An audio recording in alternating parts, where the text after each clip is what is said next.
Good evening, one and all. We welcome you all to the international webinar series on holistic health, well-being, and sustainable development 2024, commemorating Azadi Ka Amrit Mahotsav, nation celebrating 77 years of independence, and United Nations Sustainable Development Goals 2015 to 2030, and Viksit Bharat 2047,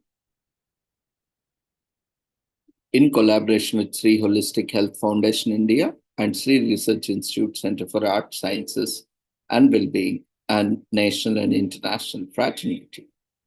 Before we start our sessions, let's take the blessings of Almighty.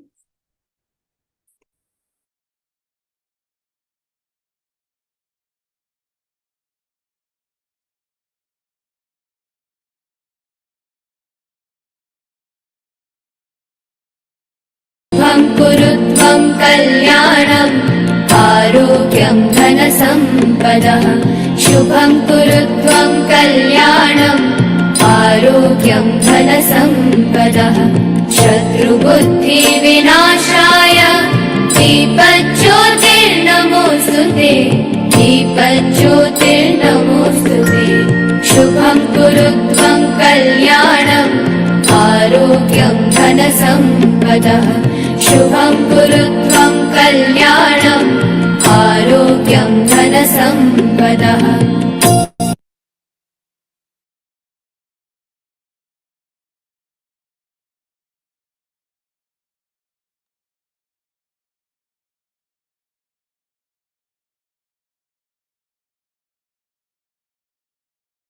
With the blessings of Almighty, we shall continue with today's commemorations. Today, we are celebrating Bodhi Day, which is celebrated in Japan on December 8th every year, and also across the world where Buddhism is embraced, even in India and other parts. Though it generally falls on the 8th day of the 12th month of the lunisolar calendar, in Japan the day is known as Rohatsu and was moved to its current date when Emperor Meiji began the westernization of Japan and introduced the Gregorian calendar. It's a spirituality invigorating day that is beneficial to many. Bodhi Day is observed to mark the moment that took place 2500 years ago when Siddhartha Gautama achieved enlightenment and became the Buddha or awakened one. The story goes that rejecting that luxurious lifestyle of a prince, Siddhartha left the comforts of the place at the age of 29 and went on a journey of deep introspection to seek meaning in life. He meditated in Bodh Gaya, a town in northeastern India, under a peepal tree, a species of banyan fig, now famously known as Bodhi tree, and resolved to continue meditating until he achieved Bodhi, enlightenment. He attained Bodhi at the age of 35 after 49 days of continuous meditation.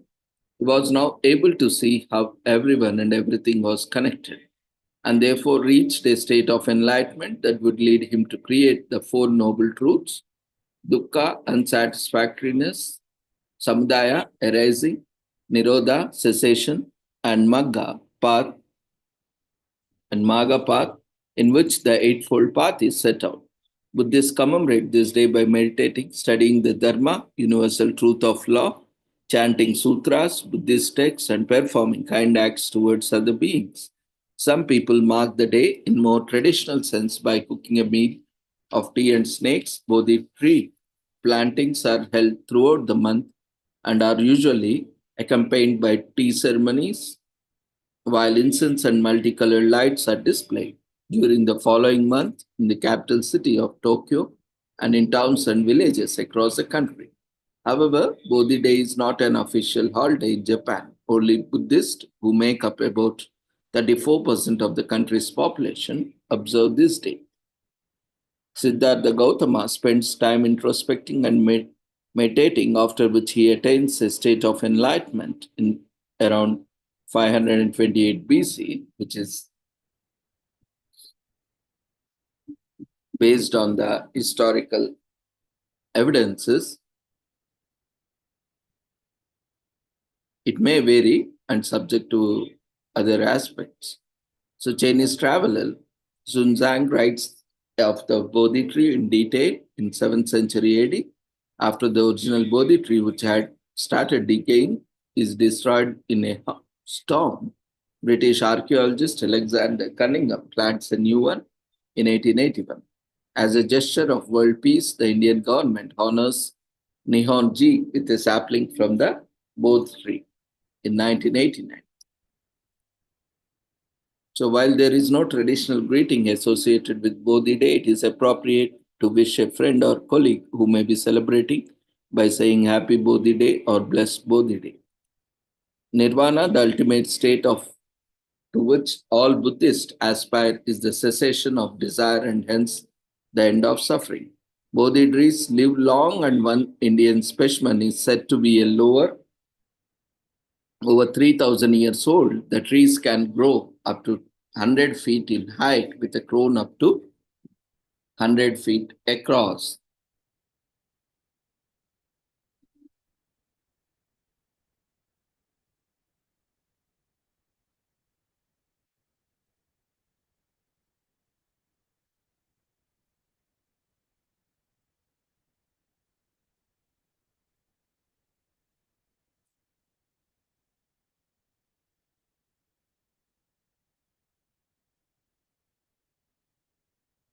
To decorate the house with pictures of little statues of the Buddha under a fig tree to remember the day of his awakening. You can also light lamps and other lights to symbolize enlightenment.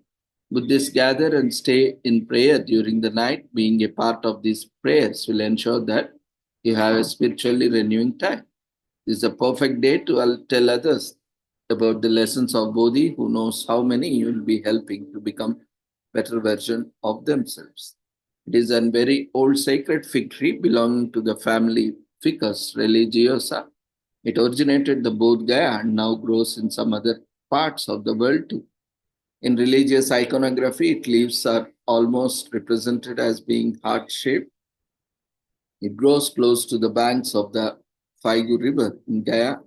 Its descendant, the Mahabodhi tree, is frequent destination for pilgrims and the most important of the four main Buddhist pilgrimage sites. Lessons from Bodhi Day are simply priceless. It teaches us to find meaning in our lives, to live out the best parts of ourselves. Everyone needs spiritual awakening and deepening to be able to live meaningful and purposeful lives. This day offers a platform to get a great deal of that deepening. One of the highlights of Bodhi Day is performing kind acts for other beings. This unites diverse people to do good things together. Today is also commemorated as Constitution Day of Uzbekistan, which is celebrated on December 8 to mark the anniversary of the adaptation of Uzbekistan's constitution.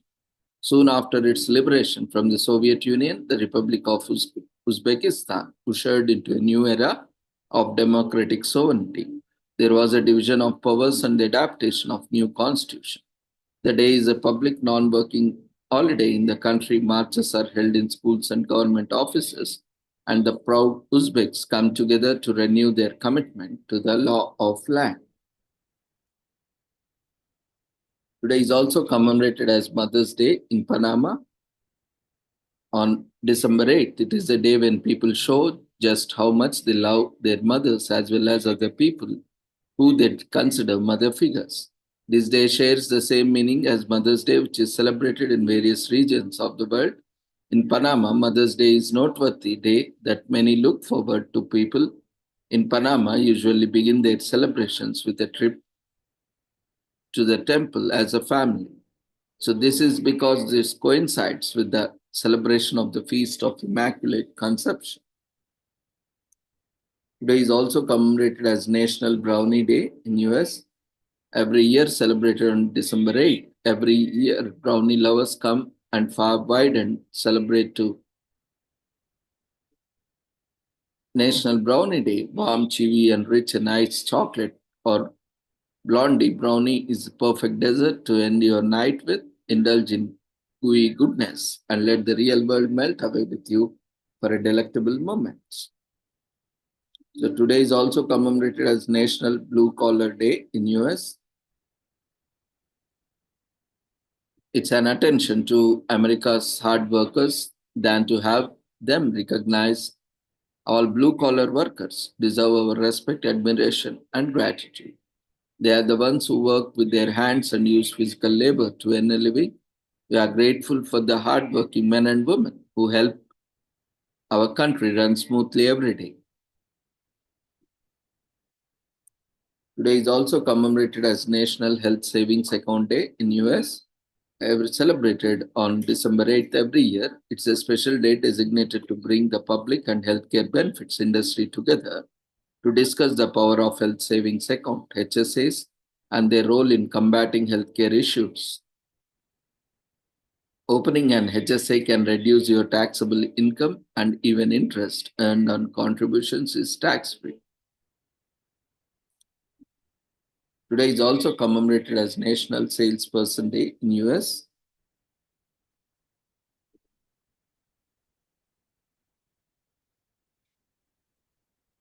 Shoppers should always be thankful for their help, but on December 8th, be sure to go out your way to say, I appreciate you.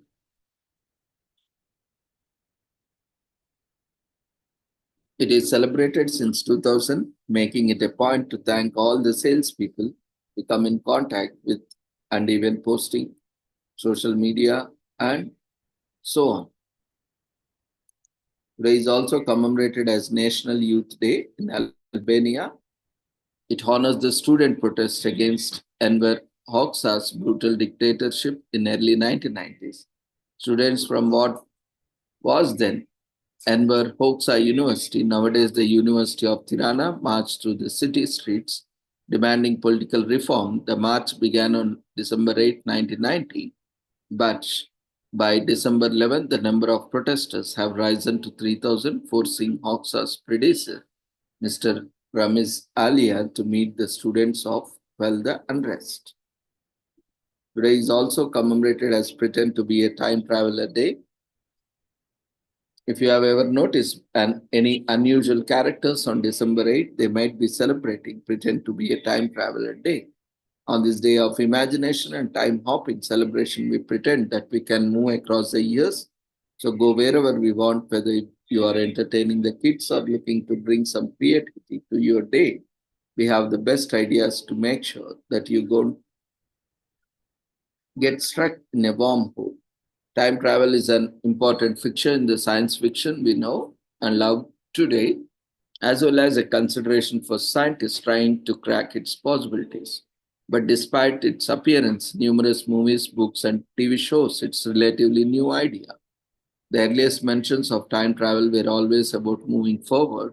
Texts like the ancient Indian Mahabharata used a version in which people fell asleep or visited a god when they regained their senses, found that they had jumped forward into the future.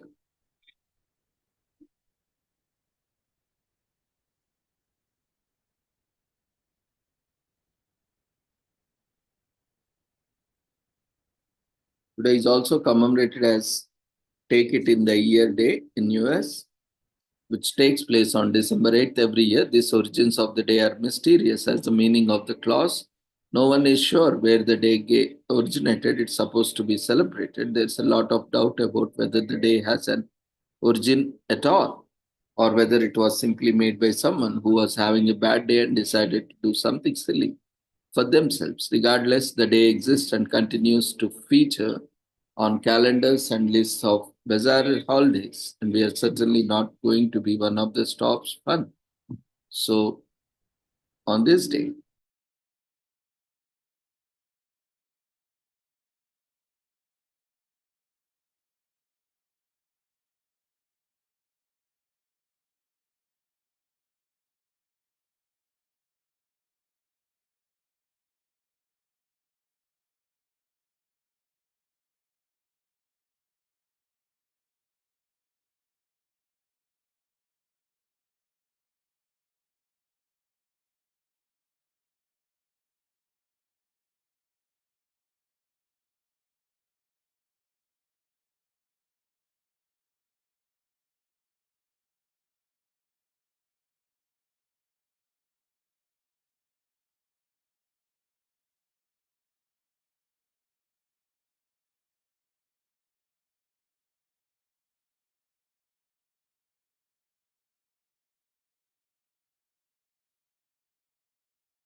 Today is also commemorated as Udauli Parva in Nepal. It is a festival held yearly on the night of the full moon in the month of Maghasir, which is the eighth month of the Nepal calendar in December, in the Gregorian calendar. This festival commemorates the changing of season and the start of winter as the birds fly towards warmer climates. The Kiran community, where this day is most widely celebrated, observes this festival in thanksgiving to the Mother Earth for the harvest of the land, and it is celebrated with traditional dancing, singing, and giving thanks for the gifts from nature. Dauli Parva on the Kirit mythology of a god of the sun falling in love with the god of earth. Paruhang, the god of the sun, fell in love with the beauty of Sumnina, goddess of land. He was so struck by her that he gifted Sumnina a beautiful comb and proposed marriage. She accepted, and thus the heavens and earth were joined in a marriage and lived together in bliss until Paruhang disappeared without warning one day. So Sumnina worried about her missing husband for several days, but despite her sadness, she still had her children to love and care for. So while foraging for food in the forest to feed her children, she found a creeper plant that would give her power, happiness, strength, and urge to speak the truth if she ate it. Believing that these feelings could help others, she made the plant into booty, traditional talisman that people could wear. This talisman helped many to find peace and happiness in their lives, and she was content with that, although she missed her husband greatly.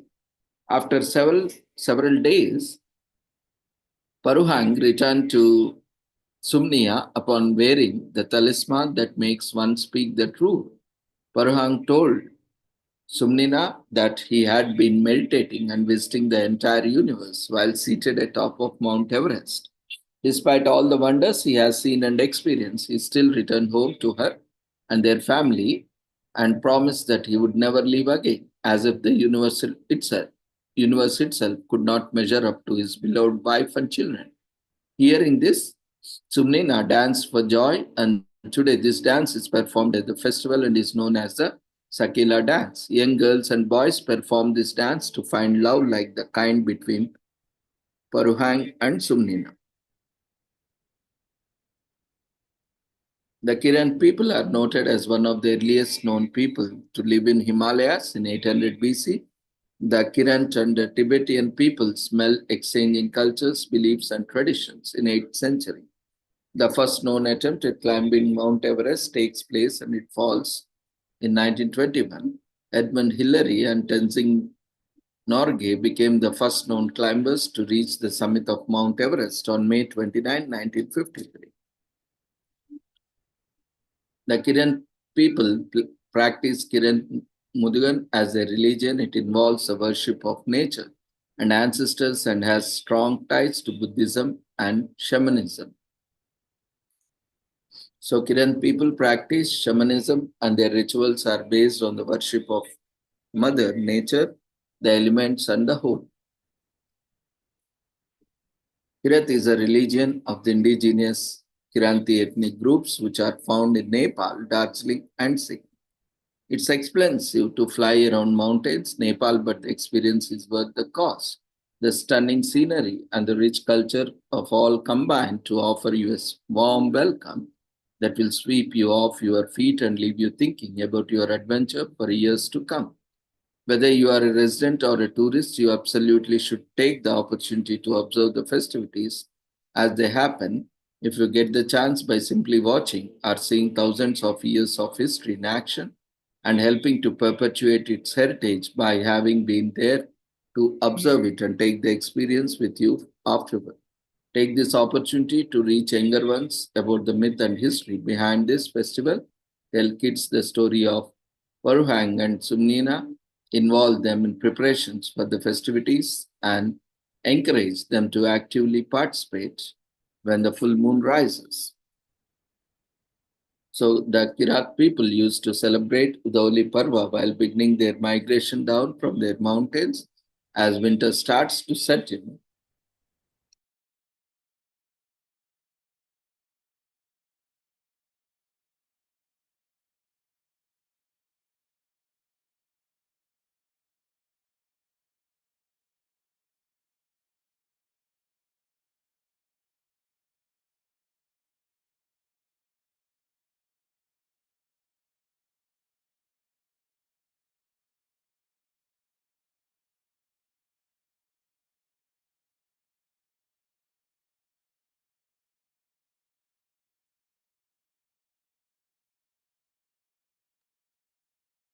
The Himalayas in Nepal are home to lakes with the highest altitudes and greatest depths in the world. Nepal has never experienced any violent cultural clashes resulting in spilled blood. Instead, the country is home to more than 80 indigenous groups coexisting peacefully. So, with this, we shall, in Nepal, considered rude to touch anything or anyone with your feet, even stepping on or over someone is proscribed. Feet are unclean. In Nepal, public display of affection is heavily frowned on and is considered illegal, and breaking this rule can in you resulting in your getting arrested. So, public display of affection (PDA) is illegal, and we think that this festival with a 1,000-year history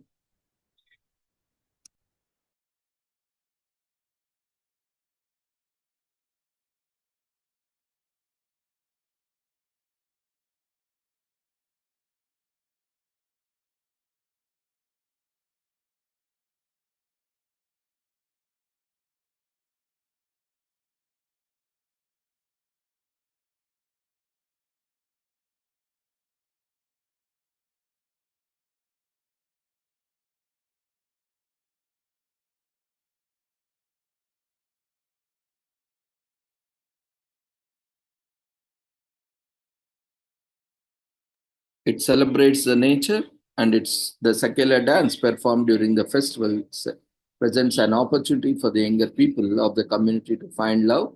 The dance encourages young folks to put themselves out there and to be open, finding love or having it find them. Despite the Himalayas being a land of rugged and ever changing terrain, the Kiran people were still grateful to the land for what it provided them.